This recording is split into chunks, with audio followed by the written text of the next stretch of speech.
Hello and welcome to the GK academy channel. আমার নাম সর্বজিৎ। প্রাচীন ভারতের ইতিহাসের আজকে 16 নম্বর চ্যাপ্টার হবে, যেখানে আমরা পড়বো চালুক্য বংশ সম্পর্কে।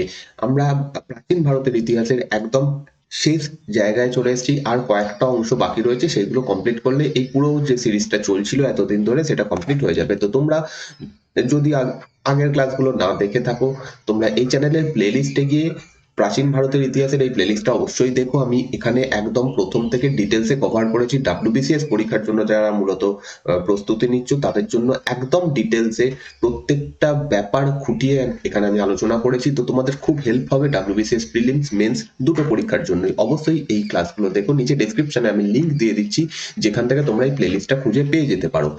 আমি ইউটিউবে লাইভ ক্লাস নিচ্ছি মঙ্গলবার থেকে রবিবার রাত্রি 9টার সময়। তোমাদের সকলের কথা মাথায় রেখে, যাতে অনেকেই তোমরা কাজ করো বা অনেকেই অন্য সময় টাইম পাও না, তো আমি একটা টাইম রেখেছি যেখানে তোমরা সবাই আসতে পারবে। এবং আমি এখানে লাইভ ক্লাস নিচ্ছি, ফ্রি লাইভ ক্লাস, যেখানে আমি চ্যাপ্টার ওয়াইজ এমসিকিউ ডিসকাস করছি। অবশ্যই ক্লাসগুলোতে অ্যাটেন্ড করো। বুধবার থেকে রবিবার রাত্রি 9টায়। এটা সেকেন্ড চ্যানেল, আমি একটা দ্বিতীয় চ্যানেল তৈরি করেছি।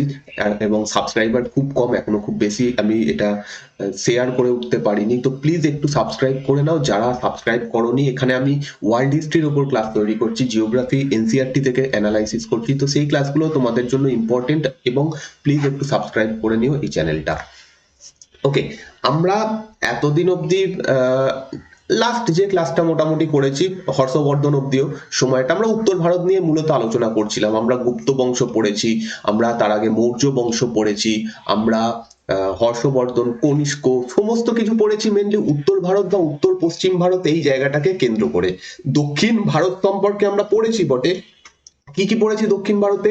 প্রথম একটা ক্লাস আমি, মানে একটা চ্যাপ্টার তোমাদের নিশ্চয়ই মনে আছে, যেটাতে ছিল হচ্ছে সঙ্গম বংশগুলো। সেটা পুরোপুরি দক্ষিণ ভারতের ইতিহাস ছিল, সেইটুকু অংশ আমরা পড়েছি।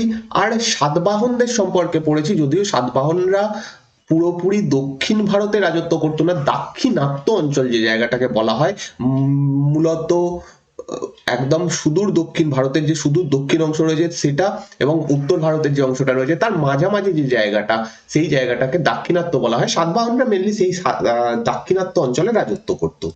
আজকের থেকে পরপর কয়েকটা ক্লাসের মাধ্যমে দক্ষিণ ভারতের রাজবংশগুলো সম্পর্কে পড়বো। তাদের মধ্যে যেমন চালুক্য বংশ আসছে, তাছাড়া আমরা চোলদের সম্পর্কে আমি অলরেডি পড়িয়ে রেখেছি। তো চোলদের যদি ক্লাস দেখতে চাও, মিডিভাল হিস্ট্রির যে প্লেলিস্টটা রয়েছে সেখানে করা রয়েছে।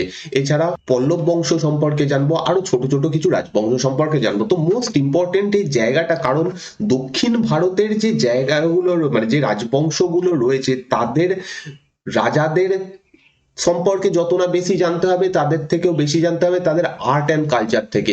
আর্ট অ্যান্ড কালচার থেকে আমরা ভরে ভরে প্রশ্ন পাই ডাব্লিউবিসিএস সহ যে কোনো পরীক্ষাতে দক্ষিণ ভারতের যে রাজবংশগুলো আছে সেইখানে। তো সেইখান থেকেই আমরা আজকে শুরু করতে চলেছি। এবং আমরা যদি পুরো সময়টা দেখি, প্রাচীন ভারত যে সময়টাকে আমরা বলি, যতদিন না ভারতে আহ মধ্যযুগ শুরু হচ্ছে, যে সময়টা পুরো, সেই সময়কে দক্ষিণ ভারতকে আমরা দুটো ভাগে ভাগ করতে পারি। প্রথম হচ্ছে ফার্স্ট হিস্টোরিক্যাল পিরিয়ড, এবং এই সময়টাতে আমরা অলরেডি সাতবাহনদের সম্পর্কে পড়েছি। চোল চের পাণ্ড্য অর্থাৎ যে সঙ্গম বংশগুলো রয়েছে সেই সঙ্গম বংশগুলো সম্পর্কে আমরা অলরেডি এখানে পড়ে এসেছি। এই যে সেকেন্ড হিস্টোরিক্যাল পিরিয়ড, যেটা মোটামুটি 300 থেকে 750 খ্রিস্টাব্দ অব্দি চলে, এই সময়তে যে সমস্ত রাজবংশগুলো এই দক্ষিণ ভারতে রাজত্ব করে, তাই সেইগুলো সম্পর্কে আমাদের এবার জানার রয়েছে। এবং প্রথমেই আমরা যেটা পড়বো সেটা হচ্ছে চালুক্য বংশ। আজকে আমরা চালুক্য পড়বো, বাদামির চালুক্য বংশ। এদের অনেকগুলো ভাগ রয়েছে: চালুক্য, বাদামির চালুক্য বংশ, বেঙ্গির চালুক্য বংশ, কল্যাণীর চালুক্য বংশ, লাটার চালুক্য বংশ। এরকম অনেকগুলো ভাগ রয়েছে। তাদের ভাগগুলোর কারণ কি, এরা প্রত্যেকে একটার সঙ্গে একটা কিভাবে রিলেটেড, সেই সমস্ত জিনিস তো জানবোই। তার সঙ্গে সঙ্গে এই প্রত্যেকটা রাজবংশের সময়কার আর্ট অ্যান্ড কালচার খুব ভালোভাবে আমরা পড়বো। পল্লব বংশ কাঞ্চিতে রাজত্ব করে, এদের সম্পর্কে আমরা নেক্সট এই চালুক্যদের সম্পর্কে পড়া কমপ্লিট হলে আমরা পল্লবদের সম্পর্কে পড়বো। মাদুরাইতে পাণ্ড্য বলে একটা রাজবংশ রাজত্ব করতো, তাদের সম্পর্কে আমাদের জানতে হবে। তো এটা আমি একটা ওভারঅল ভিউ দিয়ে রাখলাম যে এই সময় দুটো ভাগে ভাগ করা হচ্ছে, এবং এই সময়টাকে আমরা কিভাবে পড়বো পরপর। তো ওয়েস্টার্ন চালুক্য বাদামি, অর্থাৎ বাদামির চালুক্য বংশ, এদের সম্পর্কে আমরা আজকে ফার্স্টে পড়া শুরু করব। কারণ যে চালুক্যদের অ্যাকচুয়ালি যে 4-5টা ব্রাঞ্চ ছিল, তাদের মধ্যে যে মূল ব্রাঞ্চ সেটা হচ্ছে এইটা। ওয়েস্টার্ন চালুক্য বলা হয় বা বাদামির চালুক্য বংশ বলা হয় এদেরকে, যেহেতু এদের রাজধানী বাদামিতে ছিল সেই কারণে। আমরা যদি দক্ষিণ ভারত বা দাক্ষিণাত্যের ইতিহাসে আবার একবার ক্লিয়ার করে দিই, দক্ষিণ ভারত বলতে কোন জায়গাটাকে বোঝাবো এবং দাক্ষিণাত্য বলতে কোন জায়গাটাকে বোঝাবো, একটু একবার ক্লিয়ার করে দিই মোটামুটি একটা ম্যাপের মাধ্যমে। ওকে, খুব খারাপ হচ্ছে আমি জানি এখানে, যাই হোক, এটা ধরো ভারত, এই যে অংশটা এটাকে আমরা উত্তর ভারত বলি, বিন্ধ্য পর্বত, সাতপুরা পর্বত, বিন্ধ্য পর্বতের মেনলি এই জায়গাটা আমরা উপরটাকে উত্তর ভারত বলি। ঠিক আছে, বিন্ধ্য পর্বতের নিচের যে অংশটা এবং সুদূর দক্ষিণ বলতে এই নিচের একদম যে ত্রিকোণাকার যে অংশটা, এই দুটোর মধ্যবর্তী যে অংশটা, সেই জায়গাটাকে দাক্ষিণাত্য বলা হয়। ঠিক আছে, দাক্ষিণাত্য বলা হয়, এখানে গুজরাট, মহারাষ্ট্র, ঠিক আছে, এই সমস্ত রাজ্যগুলো পড়ে যাচ্ছে, মধ্যপ্রদেশ, ঠিক আছে, এরা পড়ে যাচ্ছে, সেই জায়গাটাকে আমরা দাক্ষিণাত্য বলবো। সুদূর দক্ষিণ বলতে কেরালা, তামিলনাড়ু, কর্ণাটক, এদিকে অন্ধ্রপ্রদেশ, ঠিক আছে, এই সমস্ত রাজ্যগুলো যে অংশটায় ছিল সেটাকে আমরা সুদূর দক্ষিণ বলবো। ঠিক আছে, তো এইরকম তিনটে ভাগে আমরা ভাগ করছি পুরো ভারতের মানচিত্রকে। তো মেনলি এই যে জায়গাটা দাক্ষিণাত্য এবং সুদূর দক্ষিণ, এখানে আমরা এর আগে দেখে এসেছি যে সাতবাহন বংশ রাজত্ব করে। সাতবাহন বংশ কোন সময়টা রাজত্ব করছে? গুপ্তদের আগে রাজত্ব করছে সাতবাহন, আমরা অলরেডি পড়েছি, এবং এরা মেনলি মহারাষ্ট্র, বেরার অঞ্চল বা বিদর্ভ অঞ্চল নিয়ে এরা রাজত্ব করতো সাতবাহনরা। ঠিক আছে, সাতবাহনদেরকে সরিয়ে দিয়ে যখন সাতবাহন বংশের পতন হয়, একদিকে যেমন উত্তর ভারতে গুপ্ত বংশের শুরু হচ্ছে, তেমনি ভাবে এই দাক্ষিণাত্য অঞ্চলে একটা বংশ আসছে যাদের নাম হচ্ছে বাকাটক বংশ। এই বংশটা সম্পর্কেও আমাদের অলরেডি পড়া হয়ে গেছে, গুপ্তদের এরা সমসাময়িক ছিল, তো এরা রাজত্ব করে। কিন্তু এই বাকাটক বংশের পতন যখন হয়, সেই সময়তে নতুন একটা রাজবংশ উঠে আসে, সেটা হচ্ছে বাদামির চালুক্য বংশ, যেটা সম্পর্কে আমরা এখন পড়তে চলেছি। এবং এরা ছোটখাটো রাজবংশ ছিল না, প্রায় 200 বছর ধরে ভারতের রাজত্ব করে এই অঞ্চলটাতে, দাক্ষিণাত্য এবং সুদূর দক্ষিণ অঞ্চলে এরা রাজত্ব করে। আর মেনলি এই বংশটাকে পশ্চিম মানে ওয়েস্টার্ন বলা হয়, চালুক্য বলা হয়। কিন্তু যেহেতু এদের রাজধানী ছিল বাতাপি বলে জায়গাটায়, বাতাপি এটা কোথায় পড়ে যাচ্ছে আজকে? কর্ণাটকে পড়ে যাচ্ছে, কর্ণাটক রাজ্যের বাদামি বলে এই জায়গাটার নাম এখন, সেই সময় নাম ছিল বাতাপি। তো সেইখানে রাজধানী বানিয়ে এই বংশটা রাজত্ব করতো, সেই কারণে এই বংশটার আরো একটা নাম হয়ে যাচ্ছে বাতাপির চালুক্য বংশ। ঠিক আছে, বাতাপির চালুক্য বংশ। এবার যেটা বললাম, এটা হচ্ছে এই বংশটা, বাতাপির চালুক্য বংশ যেটা, সেটা হচ্ছে এই বংশের মূল ব্রাঞ্চ। এর পরে এখান থেকে আরো কিছু ব্রাঞ্চ আসবে, যেমন যাদেরকে ইস্টার্ন চালুক্য বলা হয়, যারা বেঙ্গি থেকে রাজত্ব করতো, সেই জন্য এদেরকে বেঙ্গির চালুক্য বংশ বলা হতো। পরবর্তীকালে এরা রাজত্ব করছে। তারপর আসছে চালুক্য অফ লাটা, লাটা বলে একটা জায়গা এদের রাজধানী ছিল, সেই জন্য সেখান থেকে লাটার চালুক্য বংশ। আবার আরো একটা চালুক্য বংশ ছিল যারা কল্যাণী থেকে রাজত্ব করত, এদের সবার সম্পর্কেই আমি জানাবো তোমাদের। তো কল্যাণীর থেকে রাজত্ব করতো যারা, তারা কল্যাণী চালুক্য বংশ নামে পরিচিত ছিল। তো এরকম বিভিন্ন ব্রাঞ্চ যেটা পরে আসবে, কিন্তু মূল ব্রাঞ্চ হচ্ছে বাতাপির চালুক্য বংশ। ফার্স্ট অফ এই ম্যাপটার ওপরে ফোকাস করো, কোন জায়গাটাতে এরা রাজত্ব করত।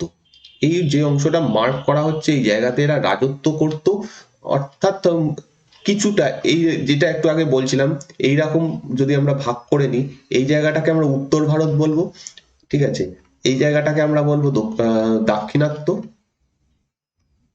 এবং এই দিকটাকে আমরা বলবো সুদূর দক্ষিণ বা ফার সাউথ। ঠিক আছে, সুদূর দক্ষিণ, সুদূর দক্ষিণ। তো এরা বেসিক্যালি দাক্ষিণাত্য অঞ্চলেই বেশিরভাগ জায়গাটা নিয়ে রাজত্ব করতো, কিছুটা সুদূর দক্ষিণের অংশ নিয়ে এরা রাজত্ব করতো। জাস্ট ওভারঅল ম্যাপটা আমরা বুঝতে পারছি কোন জায়গাটাতে। ঠিক আছে, আর কোত্থেকে এদের উৎপত্তি হলো, এরা নিজেরা যেটা ক্লেম করছে যে এরা ব্রাহ্মণ ব্রাহ্মণ ছিল, মানব বলে একটা গোত্রের এদের ছিল। অতটা ইম্পর্টেন্ট নয়, জাস্ট আমরা এইটুকু জিনিস মাথায় রাখবো যে এরা ব্রাহ্মণ থেকে আসছে, বিলং করছে। অর্থাৎ এরা ব্রাহ্মণ্য ধর্মের ফলোয়ার ছিল। এবং এইটা যখনই মাথায় আসবে তখন একটা জিনিস অবশ্যই তোমাদের আসা উচিত, সেটা হচ্ছে ব্রাহ্মণ্য ধর্ম এরা ফলো করছে মানে অলরেডি গুপ্তদের সময় থেকে মন্দির নির্মাণ শিল্প ভারতে শুরু হয়ে গেছে, তার মানে এরা সেই জিনিসটাকে আরো বেশি উন্নত করবে। তো এই বংশ মানে পুরো বাতাপির চালুক্যদের যতগুলো ব্রাঞ্চ বিভিন্ন জায়গায় রাজত্ব করে, তারা মন্দির নির্মাণ প্রচুর পরিমাণে করে এবং শিল্পের দিক থেকে এই সময় প্রচুর বিভিন্ন জিনিস আমরা দেখতে পাবো। তো সেটাই সব থেকে ইম্পর্টেন্ট জিনিস। এই বংশের যিনি প্রতিষ্ঠাতা ছিলেন তার নাম হচ্ছে পুলকেশী প্রথম, পুলকেশী দ্য ফার্স্ট, এবং ইনি এই বংশের প্রথম ইন্ডিপেন্ডেন্ট রুলার ছিলেন। এর মানে এই নয় যে এই বংশটার প্রতিষ্ঠা করছেন পুলকেশী প্রথম, এই বংশটা যবে থেকে রাজত্ব করতে শুরু করছে তাদের প্রথম যিনি স্বাধীন রুলার ছিলেন তার নাম হচ্ছে পুলকেশী প্রথম। নেক্সট যেটা হচ্ছে অরিজিন, এদের অরিজিন মানে এদের উৎপত্তি কোথা থেকে হলো সেই নিয়ে ঐতিহাসিকদের মধ্যে একটু বিতর্ক রয়েছে। যেমন একজন বিখ্যাত লেখক যার নাম হচ্ছে বিল্হন, এনার নাম তোমরা কিভাবে শুনেছো, বিল্হন হচ্ছে বিক্রমাঙ্ক চরিত বলে একটা গ্রন্থ রচনা করেন এবং কল্যাণী চালুক্য বংশের ইনি সভা কবি ছিলেন। আমরা যখন কল্যাণী চালুক্য বংশ সম্পর্কে পড়বো তখন এনার নামটা আবার পাবো। বিল্হন যেটা রচনা করছেন সেটা হচ্ছে বিক্রমাঙ্ক চরিত, এবং এই গ্রন্থে তিনি যেটা বলছেন যে এই যে বংশটা অ্যাকচুয়ালি মানে পুরনো চালুক্যদের পুরনো যে বংশটা বাতাপি চালুক্য বংশ, তাদের সম্পর্কে তিনি লিখছেন যে এরা অযোধ্যা থেকে বিলং করতো, মানে অযোধ্যা অর্থাৎ উত্তর ভারত, আজকে ইউপিতে পড়ে যাবে অযোধ্যা। তো উত্তর ভারত থেকে এরা দক্ষিণ ভারতে এই দাক্ষিণাত্য অঞ্চলে আসে এবং তারপরে তারা এখানে রাজত্ব করতে শুরু করে, এটা বলছে বিলহন। নেক্সট এটা তো গেল হচ্ছে কোনো একজন রাইটার বলছে, এবার এটাতে অতটা বেশি ফোকাস করা বা আমরা এটাকে সঠিকভাবে নাও অনেকেই এটাকে মানতে চাইছে না, কারণ হচ্ছে বিলহন তিনি যে বংশের আন্ডারে চালুক্যদেরই একজন সভাকবি ছিলেন, অতএব তিনি সেই বংশকে একটু উঁচু দেখানোর চেষ্টা করবেন। এবং আমাদের প্রাচীন ধর্মীয় শাস্ত্রে বা হিন্দু ধর্মের যে শাস্ত্র রয়েছে সেখানে অযোধ্যা জায়গাটার একটা ইম্পর্টেন্স প্রচন্ড বেশি রয়েছে, তো সেই কারণে হয়তো সম্ভবত অযোধ্যা থেকে তাদের দেখানো হচ্ছে, এটা অনেকে মানেন। নেক্সট হচ্ছে ওয়েস্ট ইন্ডিয়ান অরিজিন, অনেকে বলছে না এরা পশ্চিম ভারতের থেকে উৎপত্তি লাভ করে, এবং যে ঐতিহাসিকরা এটা বলছেন তাদের বক্তব্য হচ্ছে গুর্জরদের থেকে এদের উৎপত্তি হয়েছে, গুর্জর বলে একটা ট্রাইব, তাদের থেকে এদের উৎপত্তি হয়েছে। এটাতে খুব বেশি তথ্য নেই, কিছু থিওরির ওপর মানে প্র্যাকটিক্যাল এভিডেন্স কিছু নেই, কিন্তু এর ওপর অনেকে বিলিভ করেন। আর একটা আছে যেটা হচ্ছে ইন্ডিজেনাস অরিজিন, অর্থাৎ তারা যে জায়গাটায় রাজত্ব করছে অর্থাৎ দাক্ষিণাত্য অঞ্চলে সেখান থেকেই তাদের উত্থান হয়েছে। অর্থাৎ কোন জায়গাটাতে রাজত্ব করছে, কর্ণাটক, কেরাল, তামিলনাড়ুর কিছুটা অংশ নিয়ে, অর্থাৎ এই জায়গাকারই কোথাও কোনো একজন কোনো জায়গা থেকে এদের উৎপত্তি হয়েছে, এবং এরা সম্ভবত এখানকার পুরনো কন্নড় মানুষ ছিল। ঠিক আছে, কন্নড় বলতে জানো যারা এতে থাকে কর্ণাটকে থাকে তাদেরকে কন্নড় বলা হয়, যেমন বাংলায় যারা থাকে তাদের বাঙালি বলা হয়। তো কন্নড় একটা কোনো ট্রাইব থেকে বা কোনো একটা কন্নড়দের মধ্যে থেকে এদের উৎপত্তি হচ্ছে, কিন্তু এরা প্রথমেই বর্ণ ব্যবস্থাতে উঁচু শ্রেণীতে ছিল না, অর্থাৎ ব্রাহ্মণ বা ক্ষত্রিয় এইরকম জায়গা লাভ করতো না, এরা নিচের দিকে ছিল।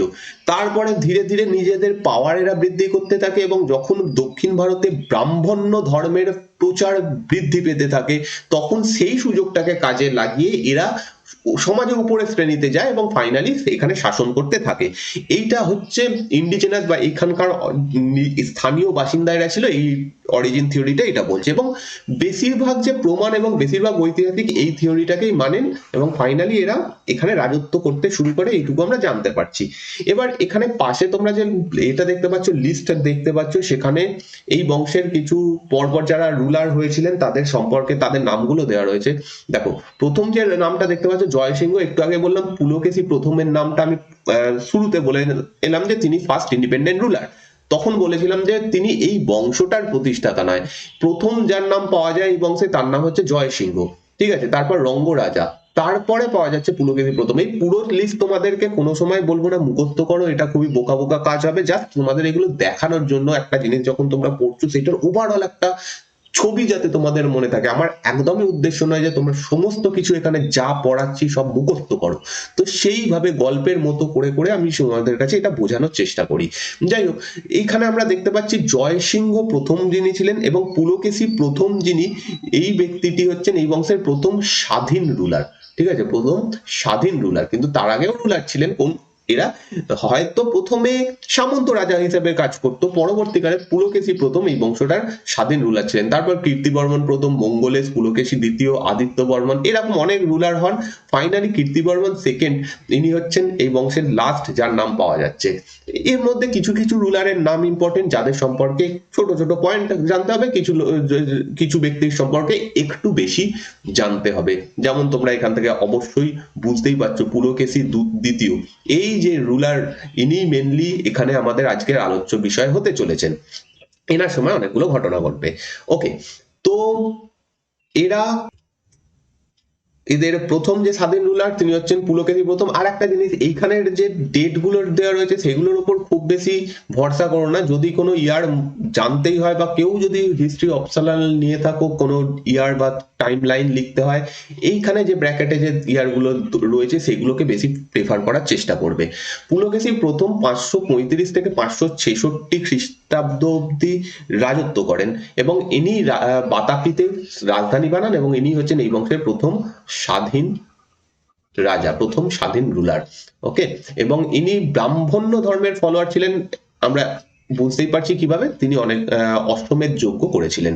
নেক্সট হচ্ছে কীর্তিবর্মন প্রথম 566 থেকে 598 খ্রিস্টাব্দ অব্দি রাজত্ব করেন।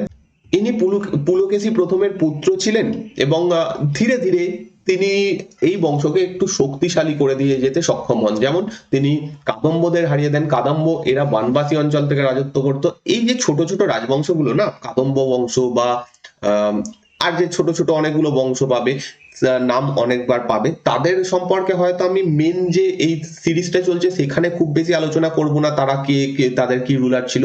আমি একটা ছোট মিনি সিরিজ হিস্ট্রির উপরে করব কিছুদিনের মধ্যে। এই সমস্তগুলো যেগুলো চলছে কমপ্লিট হয়ে যাওয়ার পর কিছু ইম্পর্টেন্ট, যেগুলো ইম্পর্টেন্ট যুদ্ধ সেগুলো সম্পর্কে একটু, বা important ruler, important dynasty, important শিল্প স্থাপত্য, এইগুলোকে কভার করার চেষ্টা করব, যাতে ওভারঅল তোমাদের একটা ভালো হিস্ট্রির উপর নলেজ তৈরি হয়। তো সেটাও খুব তাড়াতাড়ি হয়ে যাবে, শুরু করব। তো এদের সম্পর্কে তখন আলাদা করে বলবো। কাদম্ব বংশ এরা বানবাসী অঞ্চল থেকে রাজত্ব করতো, আজকের মাইসোরের কাছে এটা পড়ে যাচ্ছে। ঠিক আছে, মৌর্য বলে একটা রাজবংশ যারা কোঙ্কণ অঞ্চল থেকে রাজত্ব করতো। এই মৌর্যদের সঙ্গে কিন্তু আমরা যে মৌর্য অশোক পড়ে এসেছি তাদের কোনো সম্পর্ক নেই, একটা আলাদাই মৌর্য বংশ কোঙ্কণ অঞ্চলে রাজত্ব করতো। নল বলে একটা বংশ রাজত্ব করতো বাস্তার অঞ্চল থেকে, তাদের প্রত্যেককে ইনি হারিয়ে দেন। ওকে, নেক্সট হচ্ছে মঙ্গলেশ 598 থেকে 609। এই ইয়ার গুলো অতটা ইম্পর্টেন্ট নয়, যারা অপশনাল নিয়েছো তাদের কথা বাদ দিলাম, কিন্তু যারা নর্মালি হিস্ট্রি ডাব্লিউবিসিএস প্রিলিমস এবং মেন্সের জন্য পড়ছো তাদের যে ইয়ারটা দরকার আমি অবশ্যই বলে দেবো যে হ্যাঁ এইটা মনে রাখো, বাকিগুলো কোনোটাই মনে রাখতে হবে না। এতক্ষণ অব্দি যেগুলো পড়লাম সেটার মধ্যে খুব একটা ইম্পর্টেন্ট কিছু নেই। জাস্ট একটা জিনিস মনে রাখতে পারো, খুব ইম্পর্টেন্ট নয় যে পুলকেশী প্রথম কবে থেকে সিংহাসনে বসেন, জাস্ট আর কিচ্ছু নয়, কারণ ফার্স্ট রুলার বলে। হ্যাঁ, তোমাদের এইটা অবশ্যই মনে রাখবে, পরে বলছি সেটা। পুলকেশী দ্বিতীয় কতদিন রাজত্ব করেন, এই যে টাইম লাইনটা এটা ইম্পর্টেন্ট, 610 থেকে 642 খ্রিস্টাব্দ। ওকে, আমরা যেখানে ছিলাম মঙ্গলেশ কীর্তিবর্মন প্রথমের মৃত্যুর পরে, কীর্তিবর্মন প্রথমের পরে মঙ্গলেশ বলে তার যিনি পুত্র ছিলেন তাকে সিংহাসনে বসানো হয়। কিন্তু এই মঙ্গলেশ সেই সময় খুবই ছোট ছিলেন, বাচ্চা একদম। তো সে তো রাজত্ব করতে পারবে না, তখন কি করা যায়? তখন কীর্তিবর্মন প্রথমের যিনি ভাই ছিলেন তার নাম হচ্ছে, সরি ভুল বললাম, মানে বলতে ফ্লোতে বেরিয়ে গেছে। কীর্তিবর্মন প্রথমের মৃত্যুর পর তার যে পুত্র ছিল পুলকেশী দ্বিতীয়, ইনি খুব ছোট ছিলেন।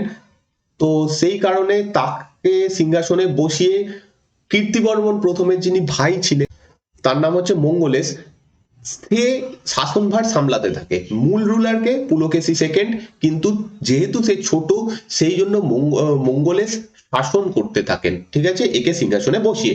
সেই সময়ের নিয়ম ছিল হিন্দু লতে যে বড় পুত্র যে হবে সেই সিংহাসনে বসবে, সে যতই ছোট হোক বা সে অযোগ্য হোক, যাই হোক না কেন, বড় পুত্রকে সিংহাসনে বসাতে হবে। তো এরকম একটা চলছে। এবার এদিকে মঙ্গলেশ একজন কেপেবল ব্যক্তি ছিলেন, তিনি শক্তিশালী ছিলেন, বিচক্ষণ ছিলেন। তিনি দেখছেন যে আমার মেন রাজা হওয়া উচিত, আমি রাজা হলে আমি যতই আমি রাজা, আমি মেন শাসনভার গ্রহণ করি না কেন, মেন আমি শাসন করছি, তাও আমি অ্যাকচুয়াল রাজা নই, তখন মঙ্গলেশ বিদ্রোহ ঘোষণা করে এবং চেষ্টা করে পুলকেশী দ্বিতীয়কে সরিয়ে দেওয়ার। কিন্তু ততদিনে পুলকেশী দ্বিতীয় অনেকটাই বড় হয়ে গেছে এবং পুলকেশী দ্বিতীয় একজন যোগ্য শক্তিশালী ব্যক্তি ছিলেন, বিচক্ষণ ব্যক্তি ছিলেন। যখন বুঝতে পারে যে আমার কাকা আমার সঙ্গে এরকম করার চেষ্টা করছে, তখন দুজনের মধ্যে একটা লড়াই হয় এবং যেখানে মঙ্গলেশ পরাজিত হন এবং পুলকেশী দ্বিতীয় সেখানে সিংহাসনে বসেন।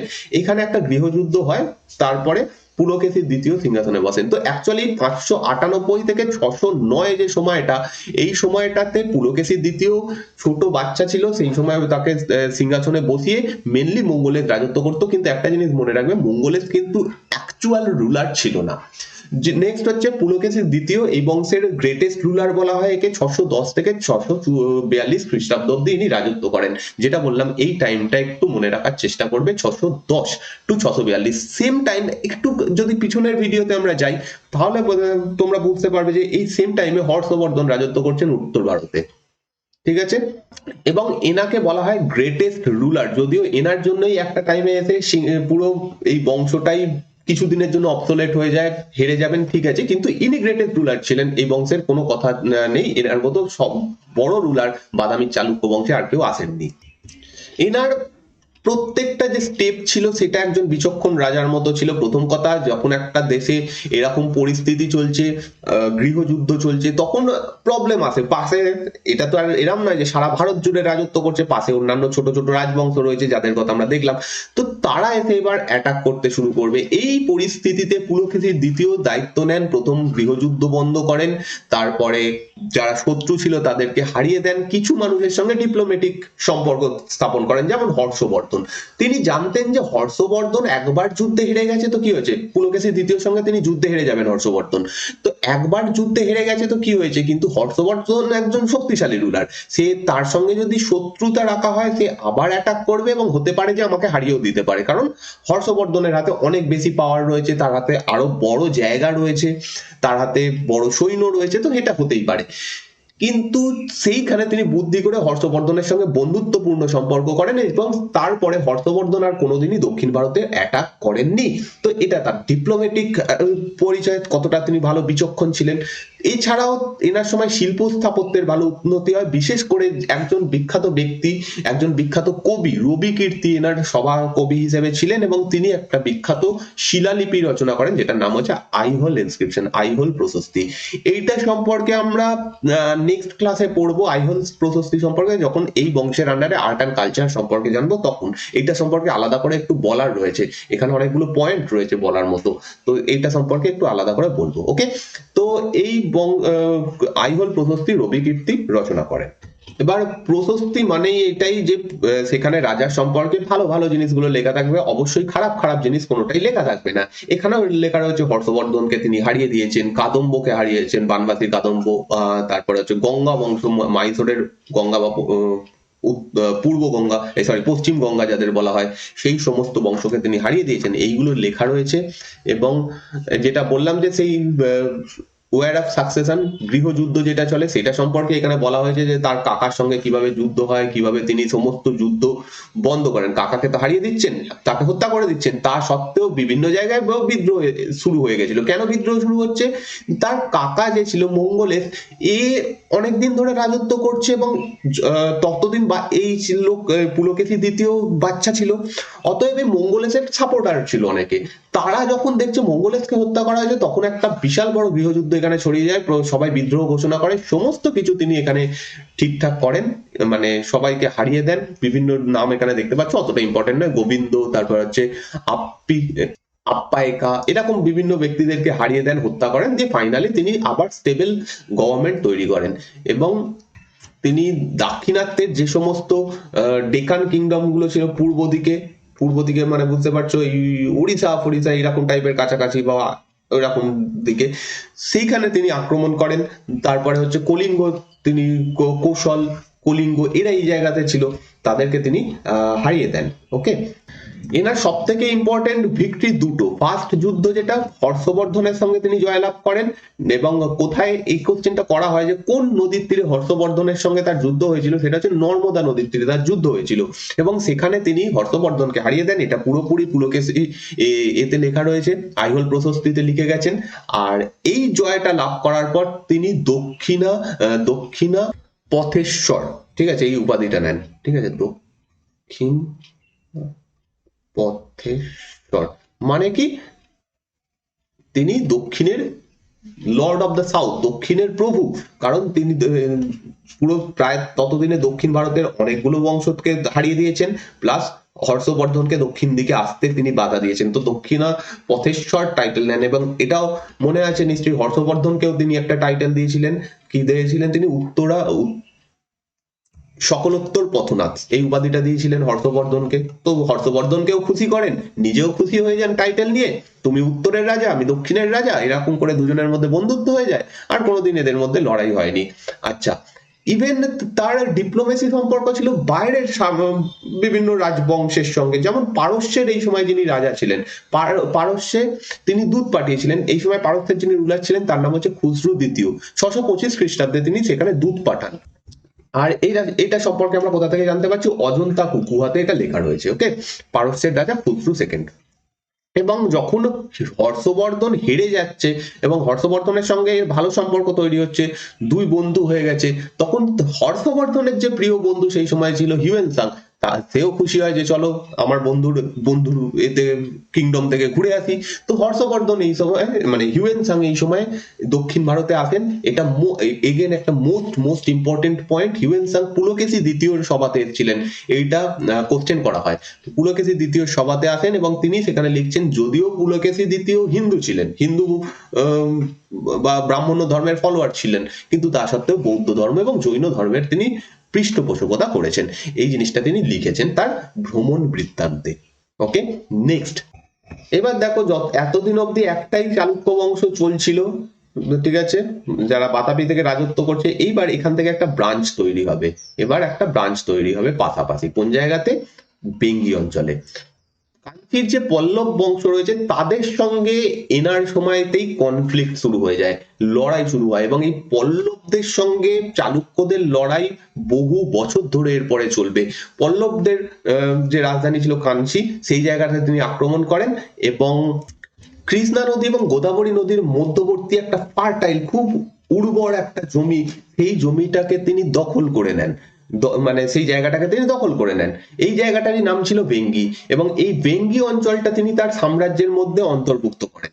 এবং এত বড় জায়গা হয়ে গেছে যে পুরোটা তিনি রাজত্ব করতে পারবেন না। সেই সময় জানো যে মেন যিনি রাজা থাকতেন তার আন্ডারে যে সমস্ত রাজ্যগুলো থাকতো, সেখানে এক একজন করে গভর্নর বা প্রধান একজন শাসক, মানে প্রধান নিযুক্ত করা হতো। তো সেই রকম ভাবে এই পুলকেশী দ্বিতীয় তার যিনি ভাই ছিলেন বিষ্ণুবর্ধনকে সেখানে তিনি স্থাপন করেন, কোন জায়গাতে, এই এতে বেঙ্গি অঞ্চলে। তো এইভাবে বিষ্ণুবর্ধনের হাত ধরে বেঙ্গিতে নতুন একটা বংশ, নতুন একটা ব্রাঞ্চ তৈরি হবে। এখনো তৈরি হয়নি, যতদিন অব্দি পুলকেশী দ্বিতীয় বেঁচে থাকছে ততদিন অব্দি এই ব্রাঞ্চটা তৈরি হচ্ছে না। যবে পুলকেশী দ্বিতীয় মারা যাবে সেখান থেকে এই বিষ্ণুবর্ধন নিজের মতো এই জায়গাটাকে স্বাধীন করে নেবে, মানে নিজের মতো শাসন করতে থাকবে, এবং সেখানে একটা নতুন বেঙ্গির চালুক্য বংশ শুরু হয়ে যাবে। যাই হোক, কাঞ্চির সঙ্গে যে লড়াইটা, প্রথম লড়াই যেটা আমরা দেখলাম হর্ষবর্ধনের সঙ্গে খুব ইম্পর্টেন্ট, এবং সেকেন্ড তার ইম্পর্টেন্ট লড়াই যেটা এই কাঞ্চির লড়াইটা। কাঞ্চিতে অর্থাৎ পল্লব বংশের এই সময় যিনি রাজা ছিলেন, একজন খুব বিখ্যাত রুলার ছিলেন মহেন্দ্রবর্মন প্রথম।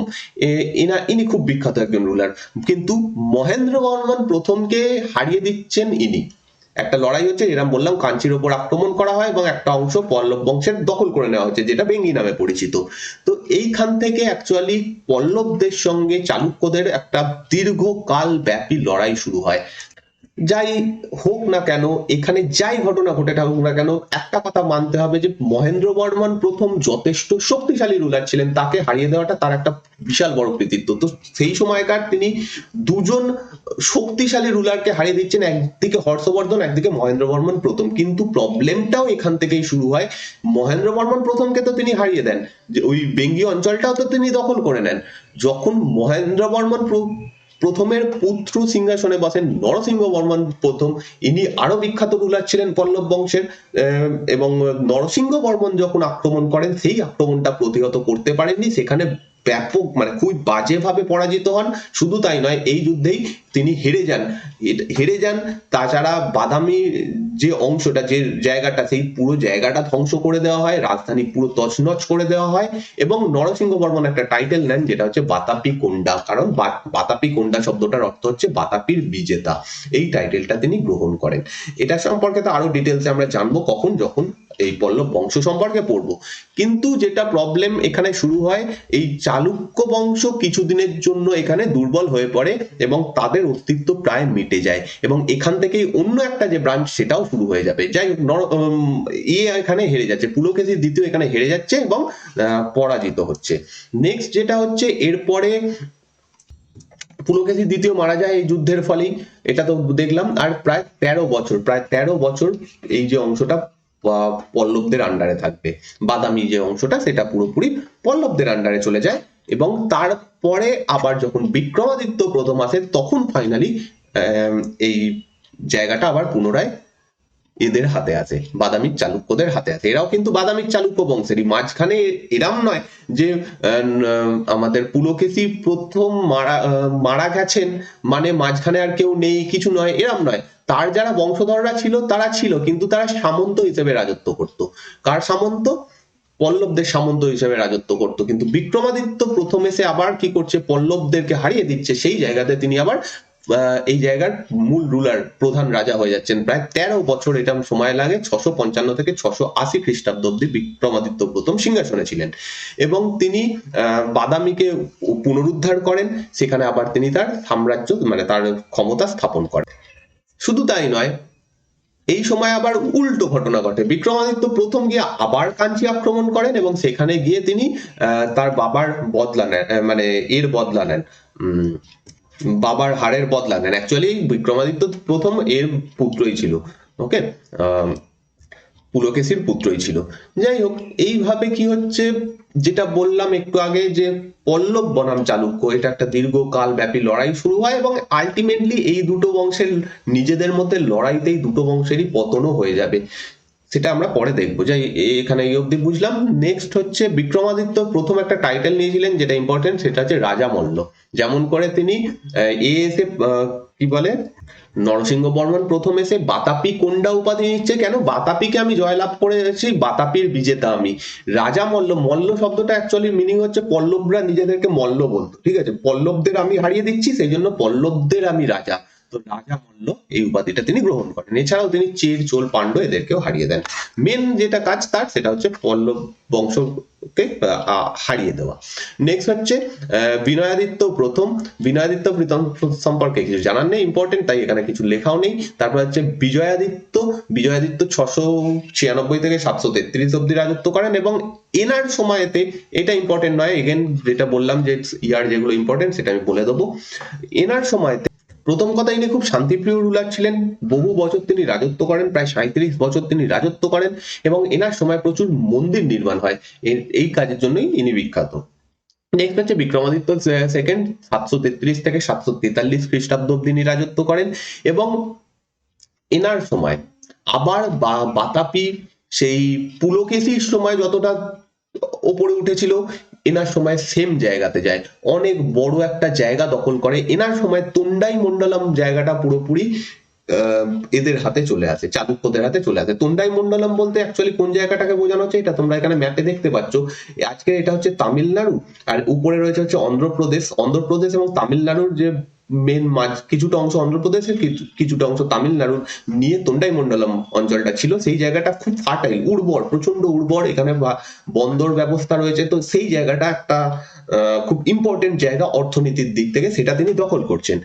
এছাড়া নন্দীবর্মন সেকেন্ড বলে একজন পল্লব রাজা ছিলেন, তাকে তিনি পরাজিত করেন। তাকে পরাজিত করে এই জায়গাটা তিনি দখল করছেন। তো সেম যে যুদ্ধটা চলছিল, সেই কবে থেকে শুরু হয়েছে সেটা এখনো চলছে, ওকে।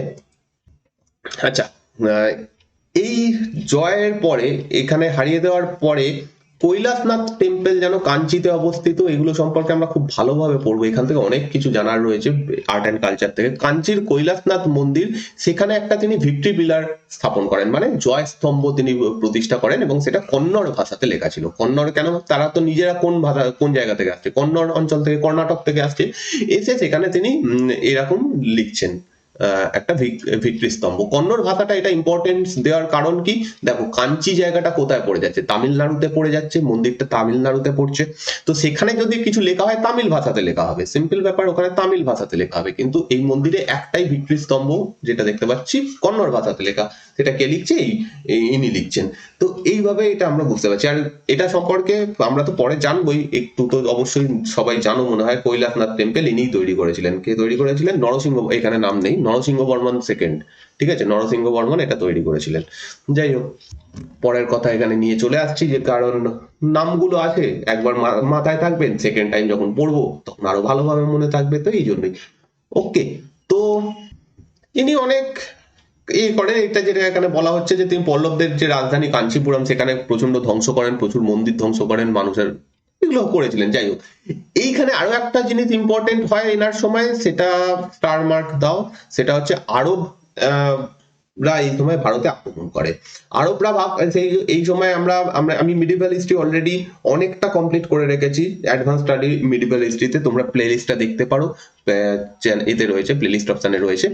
সেখানে উমায়াদ খলিফা সম্পর্কে, আমরা খলিফা সম্পর্কে বলেছিলাম, সেখানে আলোচনা করেছি। তো এই সময় আরবের উমায়াদ খলিফার দ্বারা এখানে গুজরাটে আক্রমণ করা হয়, এবং সেই আক্রমণটা প্রতিহত হয়, যদিও ইনি নিজে ছিলেন না, বিক্রমাদিত্য সেকেন্ড নিজে সেই আক্রমণটা প্রতিহত করেননি। গুজরাটে সেই সময় যিনি গভর্নর ছিলেন তার নাম পুলকেশী।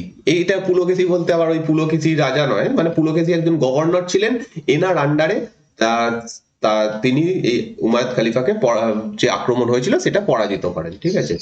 চালুক্য গভর্নর অফ নবসারি বা অঞ্চলে তিনি গভর্নর ছিলেন। এবার এখান থেকে যেটা কোশ্চেন করা হয়, পুলকেশীর নাম থাকে না কোশ্চেনে, বেসিক্যালি জিজ্ঞেস করা হয় কার সময় আক্রমণটা হয় এবং সেটা প্রতিহত করা হয়, সেটা হচ্ছে বিক্রমাদিত্য সেকেন্ড। এইটাই জাস্ট মনে রাখলে হবে, এই হচ্ছে ব্যাপার। নেক্সট যার সম্পর্কে, ইনি হচ্ছেন লাস্ট রুলার, কীর্তি বর্মন সেকেন্ড। ওকে, আর এরপরে কীর্তি বর্মন সেকেন্ড এই বংশের লাস্ট রুলার, মানে বাতাপির চালুক্য বংশের শেষ রুলার কিন্তু, ঠিক আছে, বাতিপি হয়ে যাচ্ছে, বাতাপি। বাতাপির চালুক্য বংশের শেষ রুলার হচ্ছেন এই কীর্তিবর্মন সেকেন্ড, এবং এদেরকে হারিয়ে দিয়ে, কীর্তিবর্মন সেকেন্ডকে হারিয়ে দিয়ে রাষ্ট্রকূট বংশ প্রতিষ্ঠা হচ্ছে, এবং দান্তি দুর্গা এই বংশের প্রতিষ্ঠাতা, আমরা এরপরে রাষ্ট্রকূট সম্পর্কে পড়বো। তো দান্তি দুর্গা কি করছে, রাষ্ট্রকূট বংশের প্রতিষ্ঠা করছে। আর কোন সময়, এটা 757 খ্রিস্টাব্দের ঘটনা, দান্তি দুর্গা সিংহাসনে বসছে। আর দান্তি দুর্গা বা রাষ্ট্রকূট বংশের উৎপত্তি কোথা থেকে হচ্ছে তখন তো পরে পড়বোই, এখনো একটু জেনে রাখো, কীর্তিবর্মন সেকেন্ডারি আন্ডারে একজন সামন্ত রুলার ছিলেন, এই রাষ্ট্রকূট বংশের প্রতিষ্ঠাতা দান্তি দুর্গা, তিনি স্বাধীন হয়ে যাচ্ছেন, এতটাই পাওয়ারফুল হয়ে যাচ্ছেন। ওকে, এবার হচ্ছে আমরা চলে আসছি জানেন ইস্টার্ন চালুক্য, বেঙ্গির চালুক্য বংশ। আমরা ব্রাঞ্চটা অলরেডি তৈরি করে দিয়েছি, কিভাবে হয়েছিল কাঞ্চিতে আক্রমণ, সেখান থেকে একটা ব্রাঞ্চ তৈরি হচ্ছে, সেইখান থেকেই আমরা চলে যাচ্ছি। কোন জায়গাটা ফার্স্টে বোঝার চেষ্টা করো, এইটা হচ্ছে বেঙ্গি যখন প্রপার পজিশনে ছিল, বেঙ্গি এই পুরো জায়গাটা নিয়ে রাজত্ব করতো। ওকে, বেঙ্গির চালুক্য বংশ এই জায়গাটাতে রাজত্ব করতো, এবং যেহেতু এটা বুঝতে পারছো, এদেরকে বলা হচ্ছে ওয়েস্টার্ন চালুক্য, যেহেতু এরা এইদিকে রাজত্ব করছে পশ্চিম দিকে, তাই জন্য ওয়েস্টার্ন বা পশ্চিমী চালুক্য। এরা যেহেতু পূর্ব দিকে রাজত্ব করছে, তাই জন্য পূর্ব চালুক্য বা ইস্টার্ন চালুক্য এদেরকে বলা হয়। এবং যেহেতু এদের রাজধানী বেঙ্গিতে অবস্থিত ছিল, বেঙ্গি কোথায় অবস্থিত, বেঙ্গি আজকে অন্ধ্রপ্রদেশে অবস্থিত, তো সেই জন্য এদের নাম হয়ে যাচ্ছে বেঙ্গির চালুক্য বংশ। যেরকম আমরা একটু আগে দেখলাম, পুলকেশী দ্বিতীয় সময় কি হচ্ছে, বেঙ্গি জায়গাটা দখল করে নেওয়া হচ্ছে। এটা অ্যাকচুয়ালি আগে পল্লবদের আন্ডারে ছিল, এটা পল্লবদের দখলে ছিল, তো পল্লবদের দখল থেকে সেই জায়গাটা নিয়ে নেওয়া হচ্ছে, এবং প্রচন্ড ফার্টাইল উর্বর একটা জায়গা, সেটা নিয়ে নিচ্ছে কে, পুলকেশী দ্বিতীয়, এবং সেখানে তার ভাই কে গভর্নর হিসেবে বসিয়ে দিচ্ছে, বিষ্ণু বর্ধনকে গভর্নর হিসেবে বসানো হচ্ছে। ঠিক আছে, পুলকেশী দ্বিতীয় তো এখন বেঁচে আছে, তখন প্রবলেম ছিল না, কিন্তু যখন পুলকেশী দ্বিতীয়র মৃত্যু হয় তখন এই জায়গাটার যে বেঙ্গি জায়গাটা, সেই জায়গাতে ফাইনালি স্বাধীনভাবে সিংহাসন লাভ করেন বিষ্ণুবর্ধন। তাহলে আমরা বলতে পারি বিষ্ণুবর্ধনকে এই বংশের প্রতিষ্ঠাতা, যদিও এটা আলাদা কোনো বংশ নয়, ওই বংশেরই একটা ব্রাঞ্চ। চালুক্য বাতাপির চালুক্য বংশেরই একটা ব্রাঞ্চ, পুলকেশী দ্বিতীয়র ভাই বিষ্ণুবর্ধন। কিন্তু নতুন যেহেতু এটা একটা লাইন শুরু হচ্ছে, সেই জন্য আমরা বলবো যে এই বংশের প্রতিষ্ঠাতা হচ্ছে বিষ্ণুবর্ধন। এদের প্রথম ক্যাপিটাল ছিল বেঙ্গিতে। বেঙ্গি বলতে আজকে এটা এলুরু নামে পরিচিত, অন্ধ্রপ্রদেশে পড়ে যাচ্ছে এটা। কিন্তু পরবর্তীকালে তারা রাজধানী স্থানান্তরিত করে এবং জায়গার নাম হচ্ছে রাজা মহেন্দ্রভরম। ঠিক আছে, রাজা মহেন্দ্রভরম আজকে রাজামুন্দ্রি নামে পরিচিত। ওকে, রাজামুন্দ্রিও কোথায় পড়ছে? অন্ধ্রপ্রদেশেই পড়ে যাচ্ছে। অন্ধ্রপ্রদেশে এরা রাজধানী স্থাপন করে। এবার এই ব্রাঞ্চটা যতই চালুক্য, পশ্চিমী চালুক্যেরই একটা ব্রাঞ্চ হোক না কেন, এদের দুজনের মধ্যেও লড়াই হতে থাকে। পূর্ব চালুক্য এবং পশ্চিমী চালুক্যদের মধ্যে লড়াই হতে থাকে। ঠিক আছে, তাদের মধ্যে লড়াই হয়, চোলদের সঙ্গে লড়াই হয় এদের, বিভিন্ন সময় প্রচুর লড়াই হয় এদের। সেইগুলো আমাদের অত মাথা ঘামাতে হবে না ব্যাপারটা নিয়ে। পাশে একটা বিশাল বড় লিস্ট দেখতে পাচ্ছ, সেটা হচ্ছে এই বংশের বিভিন্ন রাজাদের নাম। দেখো, প্রথম রাজার নাম দেওয়া রয়েছে বিষ্ণুবর্ধন। বিষ্ণুবর্ধন এত আমাদের জানতে হবে না এখানে কি হয়েছিল, এত রুলার হেনা তেনা। ঠিক আছে, বিষ্ণুবর্ধন প্রথম হচ্ছে এই বংশের প্রতিষ্ঠাতা। আর 1189 খ্রিস্টাব্দে এই বংশের পতন হয়। তখন এই জায়গাটা যেখানটা আমরা দেখলাম ম্যাপে, সেই জায়গাটা হোয়েশাল এবং যাদব বংশের আন্ডারে চলে যায়, সেই জায়গাগুলো দখল করে নেয়। ছোট ছোট রাজবংশ এখানকার ছিল। তো কিছু কিছু জানতে হবে বিষ্ণুবর্ধন সম্পর্কে জানলাম। এই বংশের প্রতিষ্ঠাতা বিজয়াদিত্য সেকেন্ড, এই বংশের একজন ইম্পর্টেন্ট রুলার, খুব ইম্পর্টেন্ট রুলার, এবং ইনি রাষ্ট্রকূট। দেখো, একদিকে যেখানে পশ্চিমী চালুক্য বংশের পতন হয়ে গেছে, সেখানে রাষ্ট্রকূটরা উঠে এসছে। ঠিক আছে, সেই জায়গাতে কিন্তু পূর্ব চালুক্য এখনো ঠিকঠাক করে রয়েছে এবং রাষ্ট্রকূটদের সঙ্গে পূর্ব চালুক্যর লড়াই হবে। এবার একটু আগে আমি বললাম তোমাদের যে পশ্চিমী চালুক্যদের সঙ্গে এদের লড়াই হবে, তোমাদের মাথায় আসতে পারে আরে পশ্চিমী চালুক্য তো ধ্বংস হয়ে গেছে, রাষ্ট্রকূটরা সেখানে রাজত্ব করছে বলছি। তাহলে আগে কেন সেটা বললাম? তার কারণ হচ্ছে প্রথমত পশ্চিমী চালুক্যদের পতন হয়ে গেলেও আরো একটা পশ্চিমী চালুক্য এরপরে আসবে। কোন সময়টাতে আমি বলছি। দেখো, এখানে একটু বোঝার জায়গা রয়েছে, অনেকে ভুলিয়ে যেতে পারে এই জায়গাটা। পশ্চিম চালুক্য আমরা এতক্ষণ পড়লাম, পশ্চিম চালুক্য যাদের রাজধানী ছিল কোথায়? বাতাপি। ঠিক আছে, বাতাপি থেকে এরা রাজত্ব করতো। এদের পতনের পরে আসছে কি? রাষ্ট্রকূট। ঠিক আছে, রাষ্ট্রকূট বংশ। রাষ্ট্রকূট বংশ রাজত্ব করছে। রাষ্ট্রকূটদের পরে আবার একটা, পরে ঠিক নয়, মোটামুটি রাষ্ট্রকূটরা যখন দুর্বল হয়ে পড়ছে, সেই সময় থেকে আরো একটা পশ্চিম চালুক্যের উৎপত্তি হবে। তখন রাষ্ট্রকূটরা প্রায় দুর্বল হয়ে পড়েছে। আলটিমেটলি সেই সময়টা থেকে এদের উত্থান হতে শুরু করে এবং এক সময় রাষ্ট্রকূট বংশ পুরোপুরি পতন হয়ে যায়। তখন পশ্চিমী চালুক্য, যে বংশটার কথা এখন আমি বলতে চলেছি, তারা রাজত্ব করতে থাকে। এবার এই পশ্চিমী চালুক্য কারা? এটাই কল্যাণীর চালুক্য নামে পরিচিত। ঠিক আছে, কল্যাণীর চালুক্য যে বংশটা আমি বললাম, সেটা অ্যাকচুয়ালি ওটাও পশ্চিমী চালুক্য নামেই পরিচিত ছিল। ঠিক আছে, তো এদের সঙ্গে বেসিক্যালি কল্যাণীর চালুক্যর সঙ্গে এই বংশের অনেকবার লড়াই হয়েছে পরে, এবং রাষ্ট্রকূটদের সঙ্গেও হয়েছে। যেমন ইনি রাষ্ট্রকূটদের, এই বিজয়াদিত্য সেকেন্ড, ইনি রাষ্ট্রকূটদের পরাজিত করছেন, গঙ্গা বংশকে পরাজিত করছেন, গুজরাট অব্দি তিনি আক্রমণ করছেন। এবং রাষ্ট্রকূটদের এই সময় যে শিলালিপি, নর্মালি কি কোনো একজন রাজা হেরে গেলে তিনি লিখবেন না যে আমি বা হেরে গেছি, এরকম আমার অবস্থা হয়েছিল। তা সত্ত্বেও রাষ্ট্রকূটদের শিলালিপি থেকে আমরা দেখতে পাচ্ছি যে বিজয়াদিত্য সেকেন্ড রাষ্ট্রকূটদের হারিয়ে দিয়েছে, এরকম লেখা হচ্ছে। তার মানে অবশ্যই এরা শক্তিশালী ছিল, এরকম তো ব্যাপার আছেই। যাই হোক, বিজয়াদিত্য তৃতীয় ইনিও একজন ইম্পর্টেন্ট রুলার ছিলেন। ইনি পল্লব, পাণ্ডব, গঙ্গা, রাষ্ট্রকূট এই সমস্ত বংশের সঙ্গে লড়াই করেন, এদেরকে পরাজিত করেন। চোল বংশের তখন সবে চোল বংশ উত্থান লাভ করছে, সেই চোল বংশের একজন রাজাকে তিনি শেল্টার করে দেন, জায়গা করে দেন, এরকম করেন। এদের সম্পর্কে খুব বেশি জানার নেই, জাস্ট ওভারঅল একটু করে জেনে রাখলেই হবে। ভীম প্রথম ইনি রাষ্ট্রকূটদের হাতে পরাজিত হন। তারপর হচ্ছে বিজয়াদিত্য চতুর্থ, যার সম্পর্কে বেশি কিছু জানার নেই। মোটামুটি এই বংশের সম্পর্কে খুব বেশি ইম্পর্টেন্ট কিছু জানার নেই, জাস্ট কোন জায়গাতে রাজত্ব করতো, কি হতো, এইটা একটু আমি এখানে আলোচনা করলাম। এবার ফাইনালি এই বংশে লাস্টের দিকে যেটা অপরিণতি হয়, সেটা হচ্ছে চোল বংশের একজন বিখ্যাত রুলার ছিলেন রাজরাজ। যখন চোল বংশ তার পিক পজিশনে আছে, রাজরাজ এবং রাজেন্দ্র চোল এদের সময়টাতে সেই রাজরাজ এসে এই জায়গাটা দখল করে নেন এবং এদের সেইভাবে এই বংশটাও ফাইনালি চলে যায়। তো এই জাস্ট এইটুকু জানলেই হবে, এটা হলো ব্যাপার। আচ্ছা, এই যে কল্যাণীর চালুক্য বংশ, এটা আমরা পরে আলোচনা করবো। আমি এখানে জাস্ট হেডিং করে রেখেছি। এরপরে আমরা কি পড়বো, নেক্সট ক্লাসে আমরা পড়বো চালুক্য বংশের আন্ডারে আর্ট অ্যান্ড কালচার, চালুক্যদের আর্ট কালচার, ওকে। তারপরে হচ্ছে শাসন ব্যবস্থা, এইগুলো পড়বো। তারপরে আমরা পড়বো রাষ্ট্রকূট বংশ। রাষ্ট্রকূট বংশ, রাষ্ট্রকূট বংশ পড়ার পরে আমরা পড়বো পাল এবং প্রতিহার বংশ সম্পর্কে। পাল প্রতিহার কেন পড়তে হবে, কারণ এরা সবাই সমসাময়িক সময় ছিল, পাল প্রতিহার রাষ্ট্রকূট, ঠিক আছে। তারপরে এর কারণ আমাদের ত্রিশক্তি দ্বন্দ্ব সম্পর্কে পড়তে হবে। তারপরে আমরা গিয়ে ইস্টার্ন চালুক্য, কল্যাণীর যে চালুক্য বংশ এটা, এবং লাটার একটা চালুক্য বংশ ছিল, তাদের সম্পর্কে জানবো। তো এই জিনিসটা অনেকটাই পরে হবে। তাও আমি এখানে একটা হিন্ট দিয়ে রাখলাম যে হ্যাঁ, এইরকম একটা চালুক্য বংশ ছিল যাদেরকে তোমাদের জানতে হবে। তো সেই জন্য জাস্ট এখানে হিন্টসটা দেওয়া থাকলো, ওকে। এটা আমি এখনো করিনি।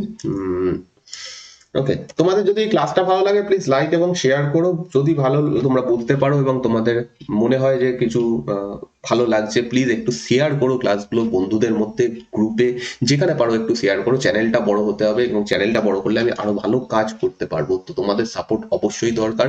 এবং তার সাথে সাথে অনেকেই সাবস্ক্রাইব করোনি, অনেকের মনে হয় যে সাবস্ক্রাইব করলে তোমাদের হয়তো কোনো টাকা দিতে হবে, সেরকম কোনো ব্যাপার নয়। তোমরা এই চ্যানেলের সঙ্গে যুক্ত থাকতে পারবে এবং তোমরা ইউটিউব থেকে সমস্ত নোটিফিকেশন পেয়ে যাবে। তো অবশ্যই সাবস্ক্রাইব করে নিও চ্যানেলটা। আর যদি তোমরা এই চ্যানেলকে হেল্প করতে চাও কোনো ভাবে অর্থ মাধ্যমে, তাহলে তোমরা জয়েন হতে পারো। খুব অল্প প্রাইসে তোমরা চ্যানেলকে হেল্প করতে পারবে। এছাড়া আমি যারা জয়েন হবে, মেম্বার হবে যারা, তাদের জন্য আমি আলাদা ক্লাস তৈরি করছি, সেগুলো তোমরা দেখতে পাবে। ওকে, এই পিডিএফটা এখন আমি দেবো না, পিডিএফটা কিছুদিন পরে দেবো, কারণ নেক্সট যে ক্লাসটা আর্ট অ্যান্ড কালচার সেটা কমপ্লিট করে দেবো। টেলিগ্রাম চ্যানেলে, নিচে ডেসক্রিপশনে টেলিগ্রাম চ্যানেলের লিঙ্ক দেওয়া রয়েছে, অবশ্যই সেই চ্যানেলটায় জয়েন হয়ে থেকো। এখানে তোমরা পিডিএফ গুলো পেয়ে যাবে। এছাড়াও যদি কিছু বলার থাকে, ফেসবুক পেজ রয়েছে, ফেসবুক পেজে তোমরা আমাকে একটু প্লিজ ফলো করতে পারো। প্রত্যেকটা সোশ্যাল মিডিয়া লিঙ্কে তোমরা ফলো করতে পারো, নিচে ডেসক্রিপশনে লিঙ্ক দেওয়া রয়েছে। তো আজকের ক্লাস এখানে শেষ করছি। নেক্সট ক্লাসে আমরা খুব তাড়াতাড়ি বাকি অংশটা কমপ্লিট করব। Thank you for watching this class.